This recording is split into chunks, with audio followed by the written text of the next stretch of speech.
और ये सारे आसनों का अभ्यास करने के बाद हम थोड़ी देर शवासन का भी अभ्यास करते हैं, ताकि जो भी सेलुलर लेवल पर चेंजेस आइए उनको रिलैक्सेशन मिले और पहले की अपनी स्थिति में आ जाए और रिलैक्स मिले सेल्स को, और पूरे शरीर, अपनी मन, अपनी चित्त चेतना उस शांति को प्राप्त हो जाए, उस परम शांति को, उस परम आनंद को प्राप्त हो जाए।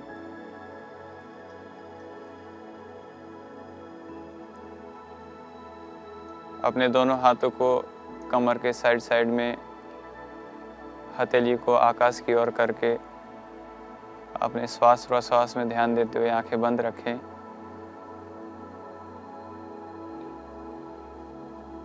और अपने एड़ी से लेकर के चोटी तक सारे अंग प्रत्यंग को रिलैक्स होते हुए महसूस करें। उस दिव्य ऊर्जा की स्पंदन से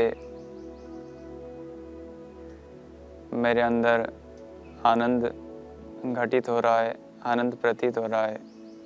उस परम चेतना के अभिभूत में हो रहा हूँ ऐसे। और संकल्प करें कि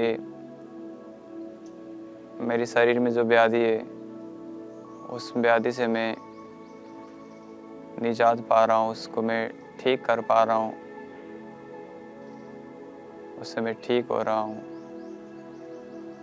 उस परमपिता परमात्मा के असीम कृपा से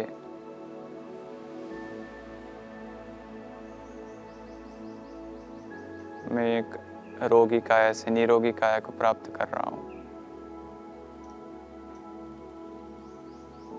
ऐसे मन ही मन संकल्प करते हुए 2 से 3 मिनट का शवासन, फिर अपने दोनों हथेलियों को ऊपर उठा करके घर्षण करें और हाथों में जो गर्म ऊष्मा उत्पन्न होती है उसको अपने आंखों के ऊपर लगाएं। धीरे से अपने हथेली के अंदर ही आंखों को खोलते हुए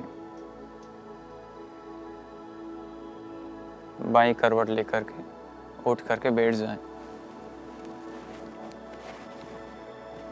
डायबिटीज़ में अनुलोम विलोम प्राणायाम करना बहुत ही आवश्यक है, क्योंकि डायबिटीज़ के कॉम्प्लिकेशंस में रेटिनोपैथी यानी कि आपके आइज़ में कॉम्प्लिकेशंस आती है, उसमें ग्लूकोमा, कैटरैक्ट होने की संभावना होती है डायबिटीज़ के बाद।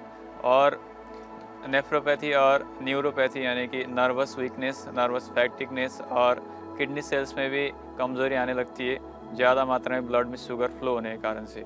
इसलिए अनुलोम विलोम का अभ्यास करें, ताकि अपनी शारीरिक कमज़ोरी जो डायबिटीज़ के पोस्ट कॉम्प्लिकेशन से, उसको ठीक करने के लिए हम अनुलोम विलोम का लंबा से लंबा अभ्यास करें।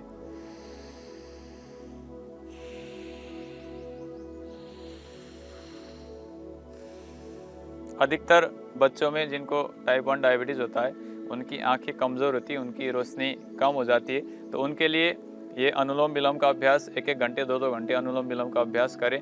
और ज़्यादातर शारीरिक कमज़ोरी भी होती है डायबिटीज़ के केसेस में, तो अगर बैठे बैठे ज़्यादा नहीं कर पाते तो लेटे लेटे अनुलोम विलोम का अभ्यास करें, चलते फिरते ग्राउंड में अनुलोम विलोम का अभ्यास करें।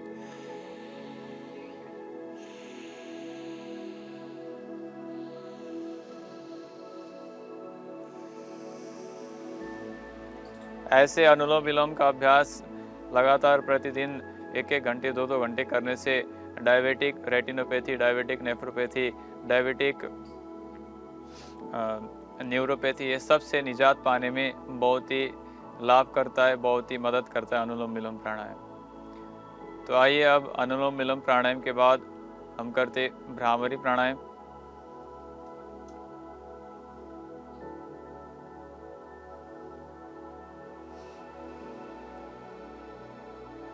भ्रामरी प्राणायाम के बाद हम उद्गीत प्राणायाम का अभ्यास करें।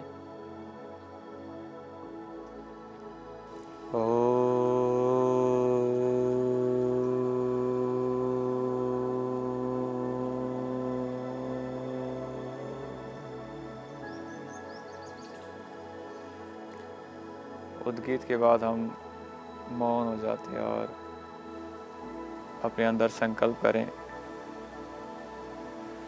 कि मेरे शरीर में जो व्याधि है डायबिटीज़, जिसके कारण से मेरे शरीर में कमज़ोरी है, इन कमज़ोरियों से मैं प्रतिदिन योगाभ्यास के द्वारा, प्रतिदिन खान पान के द्वारा, अपने डाइटरी रिफॉर्म्स के द्वारा मैं इसको ठीक करूँगा, अपने लाइफस्टाइल चेंजेस के द्वारा मैं इसको ठीक करूँगा। ऐसे संकल्प के साथ